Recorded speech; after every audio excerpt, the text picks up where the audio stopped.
जय श्री कृष्णा। आज के इस वीडियो में हम एकादशी व्रत की महिमा, पूजा की सही विधि और उन जरूरी नियमों की बात करेंगे जिनके बिना ये व्रत अधूरा माना जाता है। आगे बढ़ने से पहले कमेंट में अपनी पसंदीदा एकादशी का नाम लिखें या जय श्री हरि जरूर लिखें। शास्त्रों में बताया गया है कि एकादशी तिथि भगवान विष्णु को अत्यंत प्रिय है।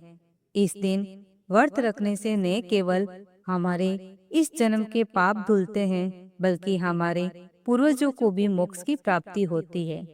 वैज्ञानिक दृष्टिकोण से भी देखें तो महीने में 2 बार उपवास करने से हमारा पाचन तंत्र और मानसिक स्वास्थ्य बेहतर होता है।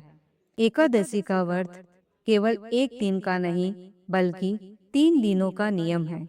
दसवीं तिथि यानी एकादशी से एक दिन पहले की शाम को सूर्यास्त के बाद भोजन नहीं करना चाहिए। सात्विक भोजन ही ले और मसूर की दाल, शहद या चने का त्याग करें।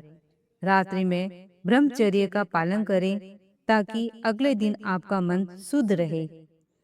एकादशी के दिन सुबह जल्दी उठकर स्नान करें। संभव हो तो पानी में थोड़ा गंगा जल मिला लेना चाहिए। इसके बाद भगवान विष्णु के सामने हाथ में जल लेकर व्रत का संकल्प करना चाहिए। भगवान विष्णु की मूर्ति या तस्वीर के सामने घी का दीपक जलाना चाहिए। उन्हें पीले फूल, तुलसी, फल और पंचामृत अर्पित करना चाहिए। ध्यान रहे, एकादशी के दिन तुलसी का पत्ता कभी नहीं तोड़ना चाहिए। पूजा के लिए एक दिन पहले ही पत्ते तोड़कर रख लेना चाहिए।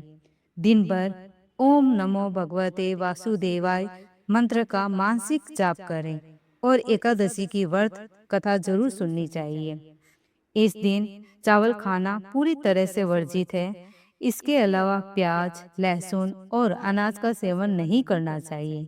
यदि आप निर्जला व्रत नहीं रख सकते तो आप फल, दूध या साबूदाना ले सकते हैं। कोशिश करें कि एक समय ही फलाहार लें। एकादशी व्रत का फल तभी पूरा मिलता है जब उसका पारण सही समय पर हो। द्वादशी तिथि के दिन सुबह शुभ मुहूर्त में ही व्रत खोलें। पारण करने से पहले किसी ब्राह्मण को भोजन कराएं या दान दक्षिणा दें। अपने भोजन में तुलसी का पत्ता डालकर व्रत खोलना अत्यंत शुभ माना जाता है। भक्तों, एकादशी का व्रत श्रद्धा का विषय है। अगर आप शारीरिक रूप से असमर्थ हैं तो केवल चावल का त्याग करके कथा सुनने मात्र से भी आपको पुण्य मिलेगा। अब मैं आपको एकादशी की व्रत कथा सुनाने जा रही हूँ। पाप मोचनी एकादशी का व्रत चैत्र मास के कृष्ण पक्ष की एकादशी को रखा जाता है। जैसा कि इसके नाम से ही स्पष्ट है कि ये एकादशी पापों का नाश करने वाली मानी जाती है। प्राचीन काल में चैत्ररथ नामक एक बहुत ही सुंदर वन था। इस वन में च्यवन ऋषि के पुत्र मेधावी ऋषि तपस्या किया करते थे। उस वन में इंद्र की अप्सराएं भी आया करती थी।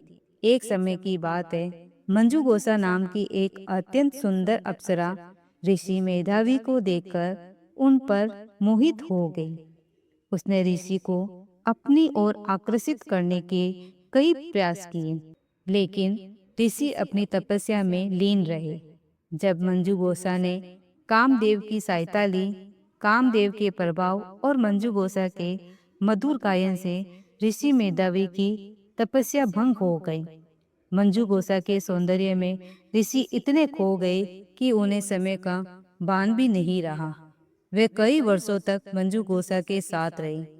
एक दिन जब मंजुगोसा ने स्वर्ग वापस जाने की आज्ञा मांगी, तब ऋषि को आभास हुआ कि उनकी कठिन तपस्या खंडित हो चुकी है और वे वर्षों से ब्रह्मचर्य के मार्ग से भटक गए हैं।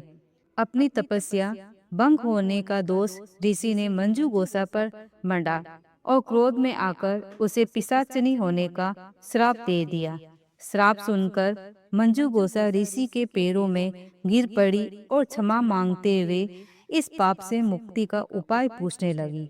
मंजुगोसा की करुण पुकार सुनकर ऋषि का हृदय द्रवित हुआ।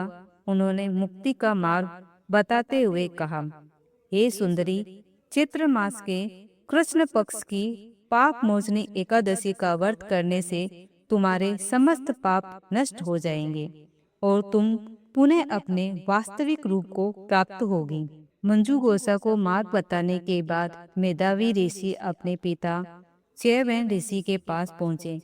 पिता ने उन्हें धिक्कारते हुए कहा कि तुमने अप्सरा को श्राप देकर अपना भी पुण्य क्षीण कर दिया है।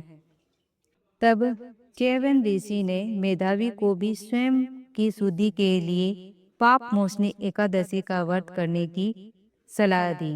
मंजू गोसा और मेधावी ऋषि दोनों ने पूर्ण विधि विधान से पाप मोचनी एकादशी का व्रत किया। इस व्रत के प्रभाव से मंजू गोसा पिशाच योनि से मुक्त होकर पुनः अप्सरा बन गई और स्वर्ग लोक चली गई। वही ऋषि मेधावी के भी समस्त पाप धुल गए और उनकी तपस्या का तेज पुनः वापस आया। अगर आपको ये जानकारी अच्छी लगी तो वीडियो को लाइक करें और हमारे परिवार का हिस्सा बनने के लिए चैनल को सब्सक्राइब करें। मिलते हैं अगले वीडियो में, तब तक के लिए जय श्री कृष्ण।